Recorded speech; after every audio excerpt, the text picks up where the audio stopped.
बिस्मिल्लाहिर्रहमानिर्रहीम, अस्सलाम वालेकुम। आप देखें स्पोर्ट्स फ्लिक्स में हूं हमजा शफीक। तो जनाब, पाकिस्तान वर्सेस इंग्लैंड जिस सीरीज़ का शिद्दत से इंतजार था आईसीसी टेस्ट चैंपियनशिप के हवाले से, इंग्लैंड और पाकिस्तान का ये मैच है जिसमें दोनों टीमें जो है अब वो मेरा ख्याल फाइनल की दौड़ से बाहर हो चुकी है। इंग्लैंड ऑलरेडी है, पाकिस्तान के पास बहुत नैरो मार्जिन है। ये तीनों मैचेस जीतना होंगे, उसके बाद वेस्ट इंडीज, के बाद साउथ अफ्रीका, तमाम मैचेस जीतना बहुत जरूरी है क्योंकि अगेंस्ट बांग्लादेश जो हम 2-0 से वो सीरीज हारे, वाइट वॉश हुआ, उसका बहुत ज्यादा भारी नुकसान उठाना पड़ा। शान मसूद 11 को पाकिस्तान ने आज टॉस जीतकर पहले बैटिंग का फैसला किया है। मुल्तान में ये मैचेस हो जारी है। 324 पर 4 खिलाड़ी आउट हो गए और कप्तान बाबर आजम, साबिक कप्तान बाबर आजम जो हैं अब वो बड़ा स्कोर करने में नाकाम रहे हैं। ऑन दी अदर हैंड जो कप्तान शान मसूद है उन्होंने सेंचुरी स्कोर की, अब्दुल्ला शफीक ने सेंचुरी की, साइम अयूब एक दफा फिर से नाकाम रहे हैं और वो 4 रन बनाकर जो है वो कॉट बिहाइंड हो गए। सारी सूरत पर बात करेंगे। फॉर्मर कैप्टन सलमान भट्ट साहब हमारे साथ टेलीफोन लाइन पर मौजूद होंगे। इसके साथ साथ स्पोर्ट्स जर्नलिस्ट आकिब कुरैशी ने भी ज्वाइन किया है, स्पोर्ट्स एनालिस्ट अहमद सईद ने भी ज्वाइन किया है। Welcome to both of you जी।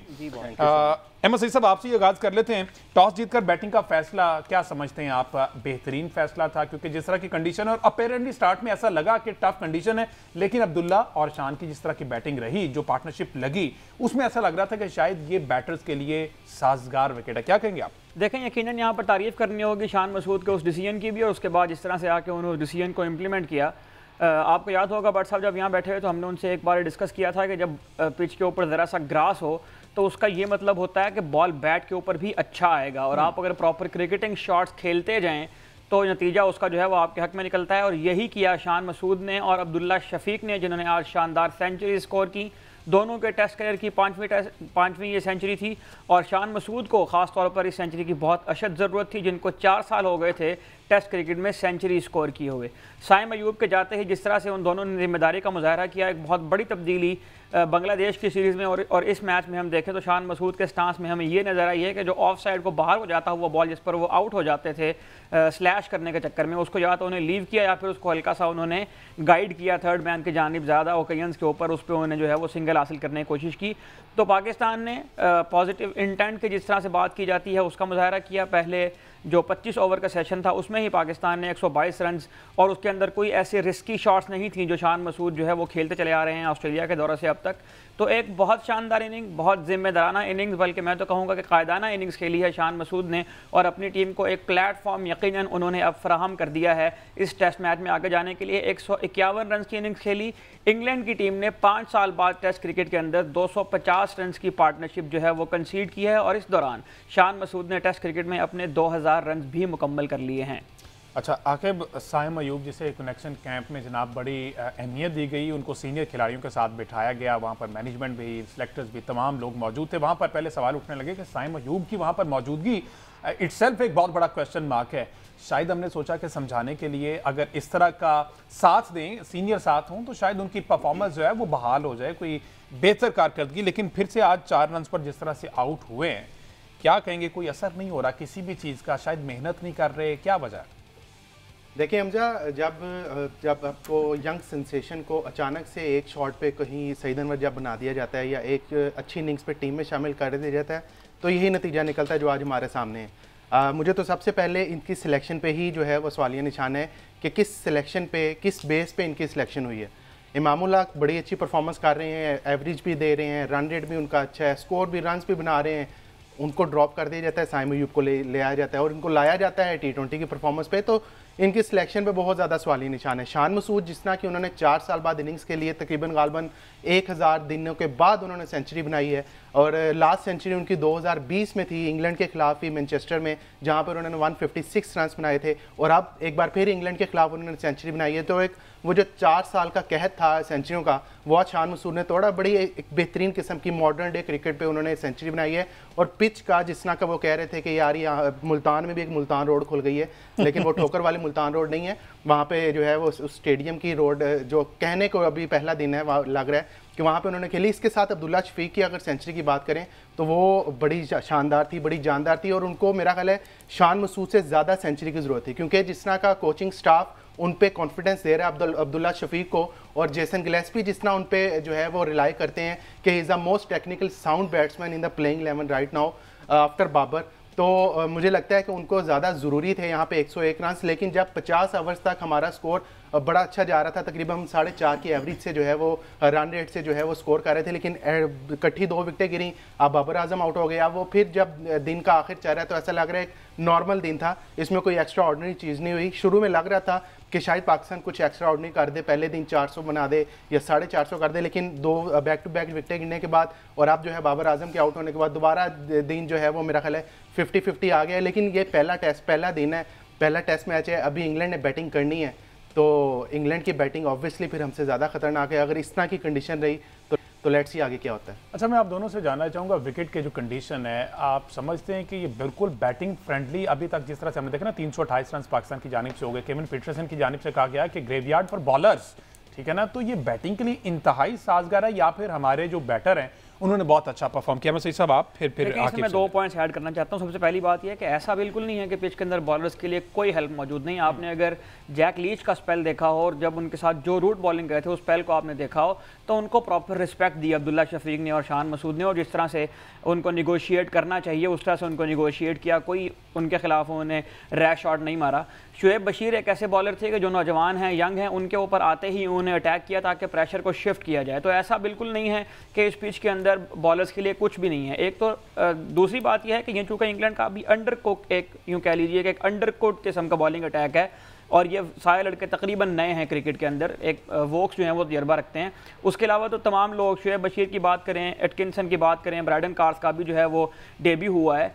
और बेसबॉल की जो लोग बहुत ज़्यादा तारीफ़ करते हैं वो इस बात को भी याद रखें कि बेसबॉल जब भी इंग्लैंड से बाहर निकला है, सिवाय पाकिस्तान के जो पिछले उन्हें क्लीन स्वीप किया पिछले साल, उसके अलावा बेसबॉल जहाँ भी गया है वहाँ पे बेसबॉल के साथ यही हुआ है कि जो ज़रा सी कंडीशन बदली तो वहाँ पर उनको मार पड़ना चाहिए। तो चैलेंजिंग कंडीशंस हैं बॉलर्स के लिए, लेकिन ऐसा बिल्कुल नहीं है कि बॉलिंग के लिए इसमें हेल्प नहीं है। अगर आप लाइन और लेंथ को कंसिस्टेंट हिट करेंगे तो आपको विकेट्स भी मिलेंगी। ठीक है। अच्छा, मीनवेल मैं आपको बता दूं कि 328 पे जनाब स्टंप्स हो गए हैं और 4 खिलाड़ी आउट हैं। नाइट वॉचमैन जो नसीम शाह आए थे, 3 बॉल्स उन्होंने खेली। अच्छा आकिब, जिस तरह से हमने देखा कि इससे पहले भी इंग्लैंड के बहुत से खिलाड़ी हैं जिनके वो पाकिस्तान पे बहुत से कमेंट्स करते हैं, बहुत सी ट्वीट करते हैं। मेरा ख्याल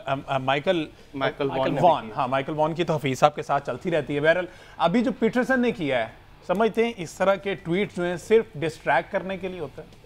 देखिए Hamza, it's a beauty of game, मैं समझता हूँ। ये इधर से भी चीज़ें होती हैं, इंडिया में जब जाती है इंग्लैंड की टीम वहाँ पे भी इस तरह की चीज़ें होती हैं। जब एशिया सीरीज उठा के देख लें, वहाँ पे जो है ऑस्ट्रेलियन मीडिया भी लगा होता है, एक्स क्रिकेटर्स भी लगे होते हैं। तो मैं समझता हूँ it's a beauty of game, इस तरह की चीज़ें होती रहनी चाहिए, फिर पता चलता है ना बंदा किस काबिल है, वरना कितना पता चलेगा केविन पीटरसन कौन है या माइकल वॉन कौन है। तो लेकिन जब जितना ये बात अभी कर रहे हैं बेसबॉल की, और ये जो पहला दिन था, अभी ये टू अर्ली टू से है। अभी मुल्तान की हमें हमेशा हिस्ट्री यही रही है, ये चौथे 5वें दिन जाके पिच डेटोरेट करती है, उसके बाद पता चलता है इस पिच में क्या होना है।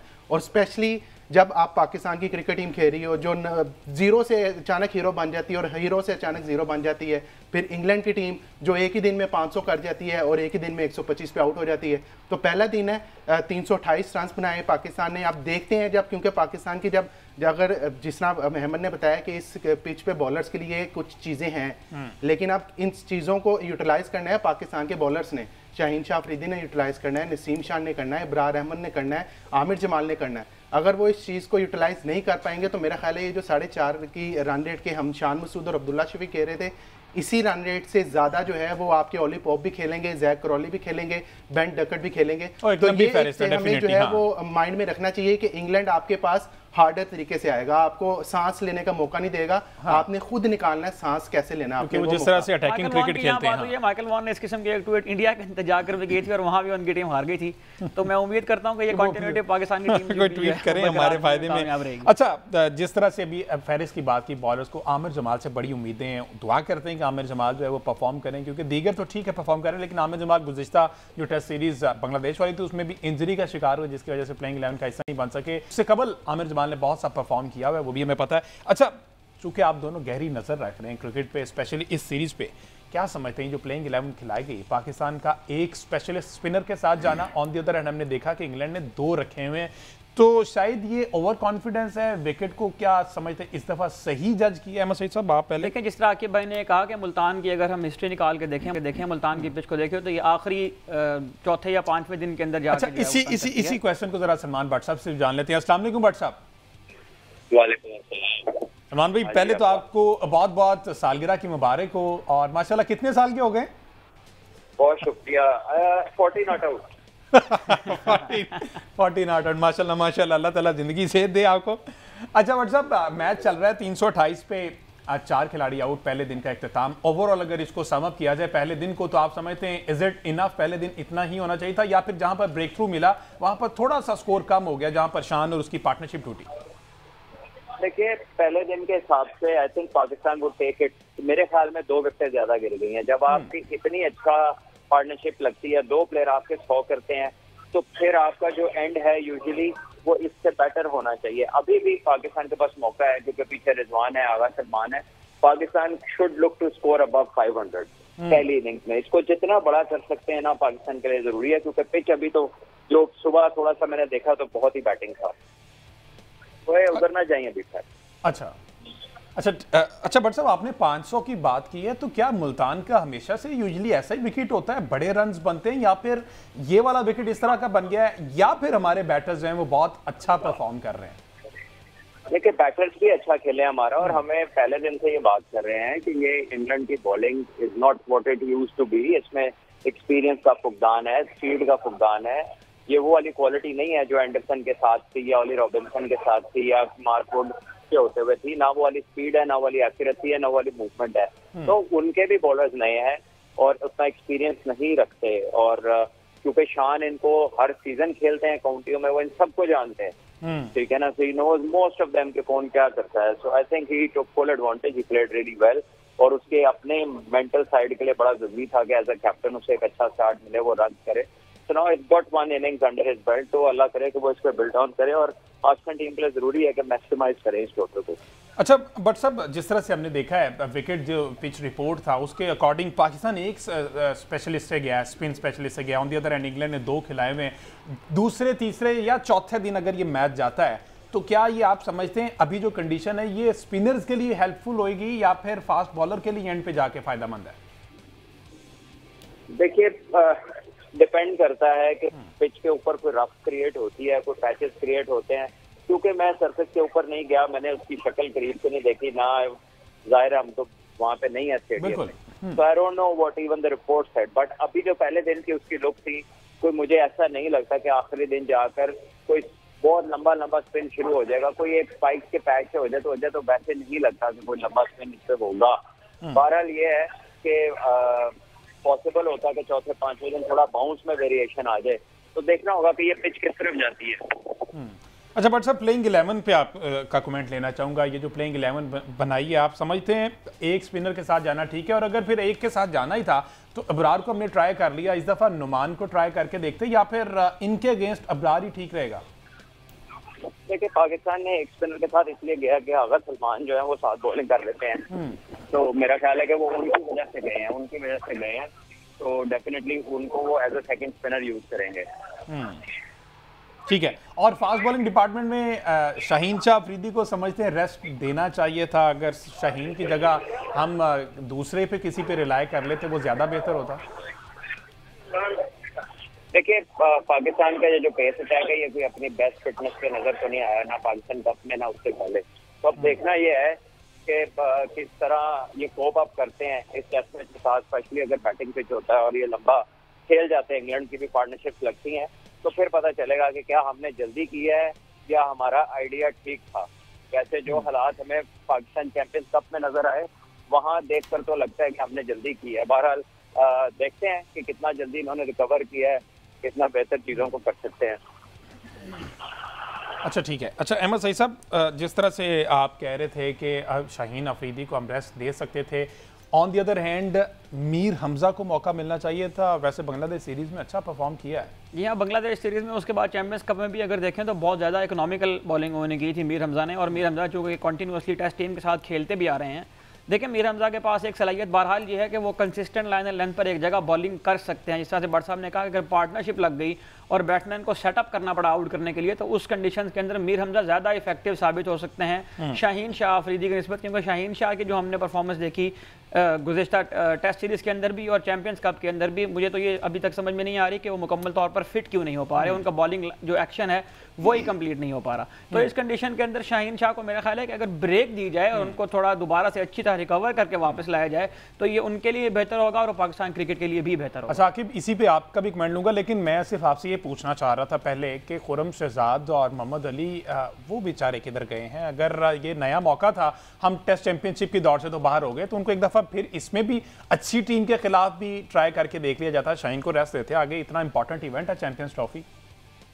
आकिब, अच्छा हमजा, खुरम शहजाद का जिसने पहले भी बताया हमने कि वो इंजर्ड है, इंजरी का शिकार थे, लेकिन अगर वो इंजरी का शिकार ना होते तो उन्होंने इस टूर्नामेंट में इस सीरीज में लाजमी खेलना था। जेसन गिलेस्पी अपने बातों में ये बता चुके हैं कि उनका खुरम शहजाद पे काफ़ी ज़्यादा रिलाय है। मोहम्मद अली को इस पूरे टूर्नामेंट पूरी सीरीज में ड्रॉप किया गया। आपको याद होगा बांग्लादेश के खिलाफ दूसरे टेस्ट की पहली इनिंग्स में मोहम्मद अली इंजरी का शिकार हो गए थे और वो बाहर हो गए थे, जबकि खुरम शहजाद दूसरे टेस्ट की दूसरी इनिंग्स में इंजरी का शिकार हुए थे।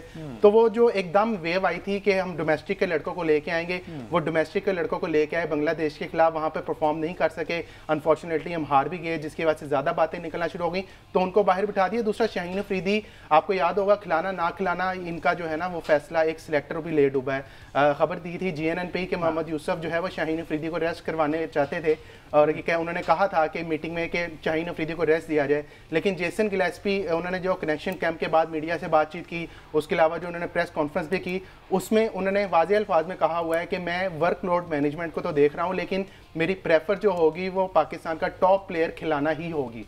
तो उनकी नज़र में शाहीन शाह अफरीदी जो है वो इस वक्त पाकिस्तान के टॉप बॉलर हैं। दूसरा अहमद ने भी जो कहा कि वो इंजरी से निजात क्यों नहीं मतलब हासिल कर सके, तो भाई वो बैठेंगे तो करेंगे ना, वो तो उनको मेरा ख्याल है इधर कोई लोकल टूर्नामेंट का मैच खिला दें तो वो कहेंगे मैं फिट हूं, मैं खेलूंगा, तो प्लेयर को मेरा ख्याल है खुद भी थोड़ा सा देखना चाहिए। हम दुआ करते हैं कि शाहीन शाह अफरीदी इसमें परफॉर्म करे और मोहम्मद यूसुफ को अपने फैसले पर अफसोस हो कि मैं इनको बिठाना चाहता था। हमारी दुआ ये क्रिकेट के लिए जो बेहतर है हम उसकी स्पोर्ट में। अच्छा सलमान भट्ट साहब, साइम अयूब पर क्या कमेंट करेंगे?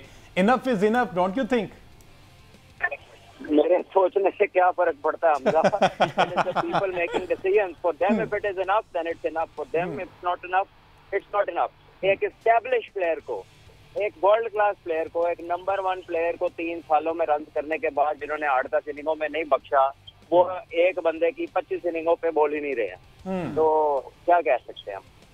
ठीक है, खामोशी है या शायद ये वाला जो इसका डिसमिसल था, इस पे थोड़ा सा कहीं कोई रूम मिल जाए इसे कि शायद उस तरह से वो जो चीज़ें वो क्लियर नहीं थी।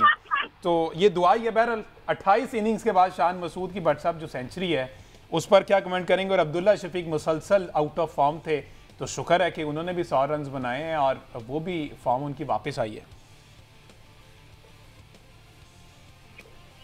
जी हमजा, अब्दुल्ला शफीक का रन करना जो है वो भी उनके लिए और पाकिस्तान के लिए, दोनों के लिए बड़ा जरूरी था, बिकॉज एक मुस्तनद बैटर हैं जो काफी अरसे से जिन्होंने जगह जो है जिनके पास है, और वो टेक्निकली भी अच्छे हैं और उन्होंने प्रीवियसली रन भी किए हुए हैं और कॉन्फिडेंट बैटर है, तो बड़ा खुशाइंद है उनका फॉर्म में आना, और आई थिंक बड़ा जरूरी था। वरना ये जो पीछे पड़ने वाली जो प्रोपेगेंडा ब्रिगेड है, उन्होंने इधर भी शुरू हो जाना था।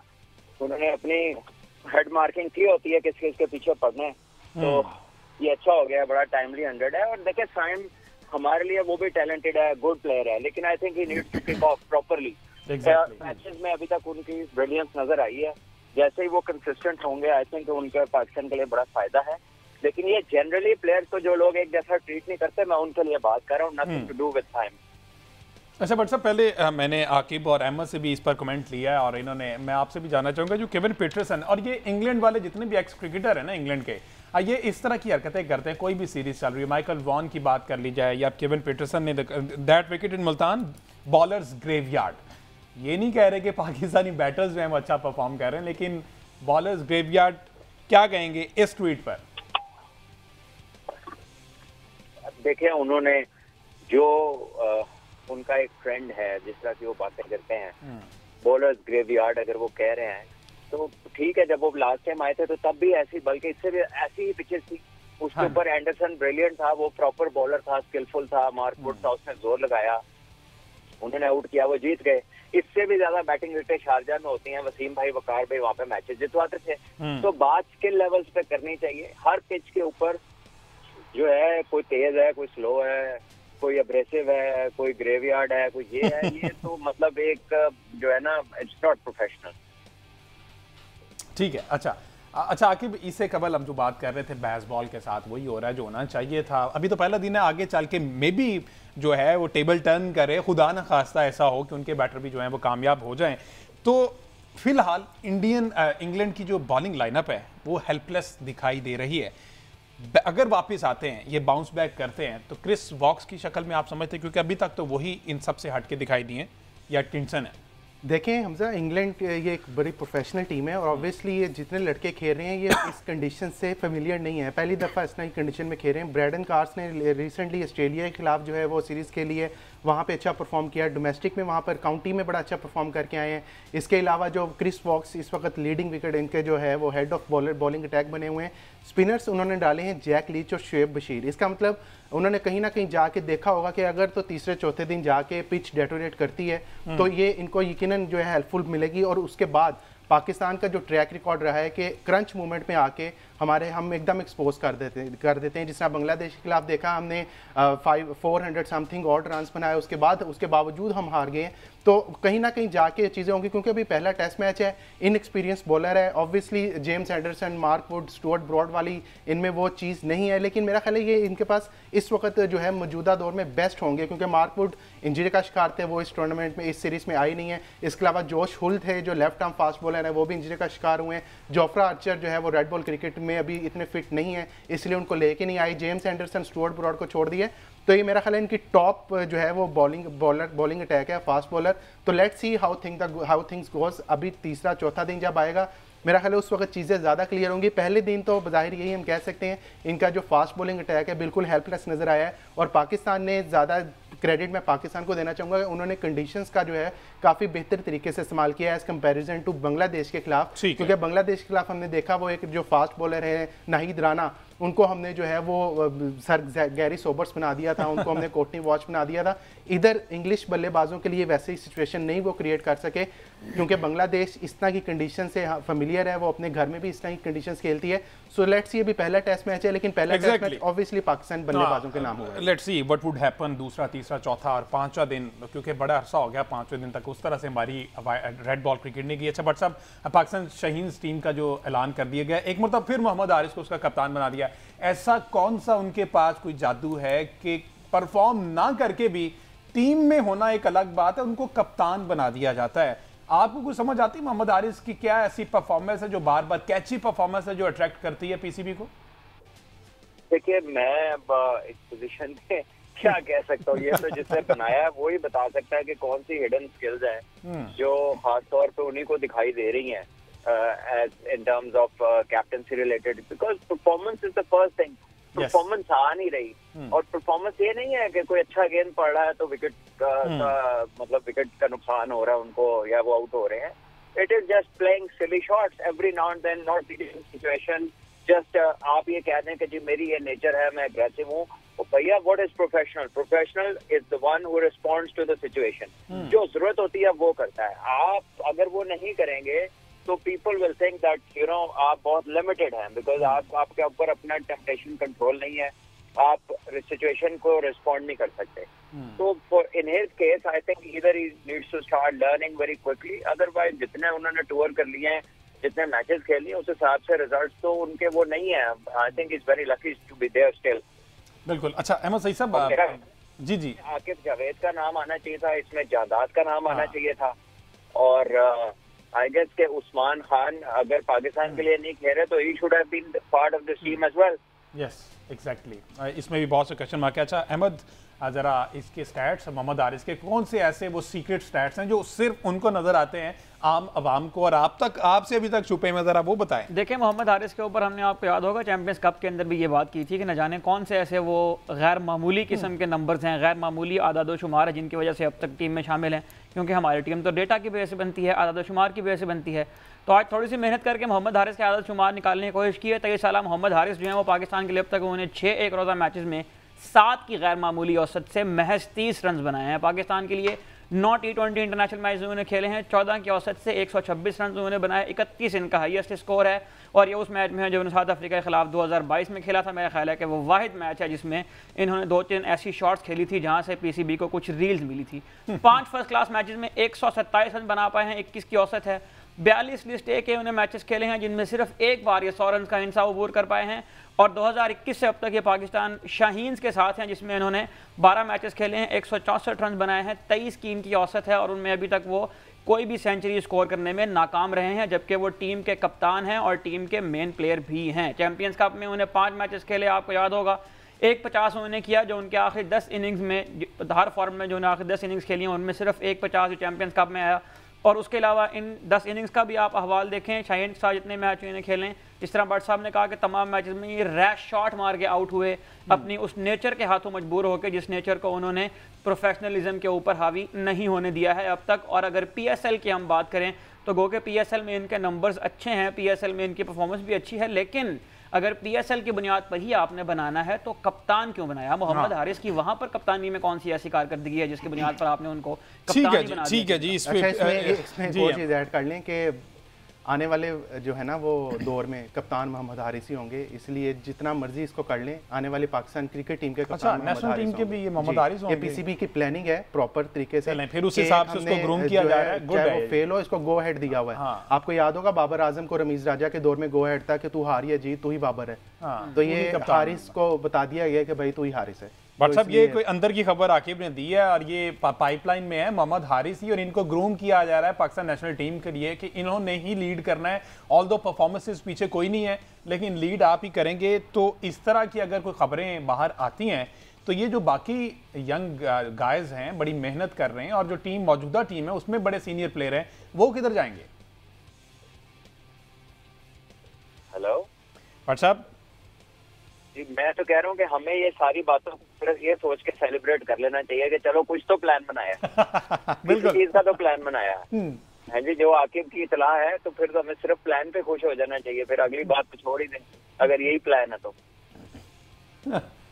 बहरल मतलब फिर तो कोई बात करने वाली रह ही नहीं ना गई अगर ये प्लान है तो। मतलब प्लान भी किसी चीज के बेसिस के ऊपर होता है, सम परफॉर्मेंस, सम विजन, सम एबिलिटी, सम एक्स्ट्राऑर्डिनरी थिंकिंग या कोई आउट ऑफ द बॉक्स चीज। और यार अल्लाह का वास्ता है, ये तो चीजें आपकी क्रिकेट को प्लेट की तरह खा रही हैं कि ये जो आप छोटी छोटी चीजों के ऊपर बड़े बड़े रिवॉर्ड्स लोगों को देने लग गए हैं।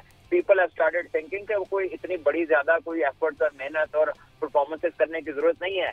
एक छोटी सी ग्लैमरस सी एक टिकटॉक की वीडियो जितनी एक छोटी सी इनिंग खेलो, 2-3 छक्के मार दो, उसके बाद फिर जो होगा फिर देखी जाएगी, फिर दुनिया वाह वाह करेगी, हम खेलते रहेंगे, तो सारा कुछ मान लिया होता रहेगा। तो God's sake these things have to make sense. ये आप पीएसएल की परफॉर्मेंस बता रहे हो, भाई पीएसएल T20 का फॉर्मेट है, ये जो जा रहे हैं अभी 50 ओवर का है या T20 है? ये T20 है, ये T20। लेकिन भट्ट साहब ये पाकिस्तान शाहीन के साथ तो ओडीआई फॉर्मेट में भी खेलते रहे ना, और अगर T20 के परफॉर्मेंस पे ही करना है, सभी कुछ खेल रहे हैं। But the point is that I do not think कि इस जो अभी करंटली टूर्नामेंट हुआ था उसमें हमने जो देखा है और जो इस तरह प्रीवियसली जो आप एक एशिया मर्जिंग कप जीते हैं, do you think that was tactically one? वो तो 5 आउट थे 90 पे, तैयब ताहिर ने जाके एक्स्ट्राऑर्डिनरी 100 कर दिया, अरशद इकबाल 5 आउट कर गया, ठीक है। तो उसके बाद हमें तैयब ताहिर तो ना ऊपर नजर आया ना इधर नजर आ रहा है, बाकी सारे खेल रहे हैं। बहरहाल जी आवे का आवा ही बिगड़ा हुआ है। लेट्स सी क्या बनता है। अगर तो ये खबर इन फ्यूचर सच्ची साबित है तो पाकिस्तान क्रिकेट के लिए हम दुआई कर सकते हैं और उम्मीद ये कर रहे हैं कि ठीक है मोहम्मद हारिस जितना टाइम इनके पास है ये परफॉर्म करें, और परफॉर्म करके हमें परफॉर्मेंस से मतलब है, पाकिस्तान क्रिकेट की बेहतरी से मतलब है, पाकिस्तान की जीत से मतलब है। तो अगर ये पाकिस्तान की जीत में हम किरदार अदा कर सकते हैं तो बतौर कप्तान भी मंजूर है हमें, बतौर ओपनर भी मंजूर है हमें, और अगर ये कोच भी बनना चाहें तो हमें वो भी कबूल है। तो ये सिर्फ पीसीबी से रिक्वेस्ट है कि जो करना है पाकिस्तान क्रिकेट की बेहतरी के लिए करना है। आज के शो से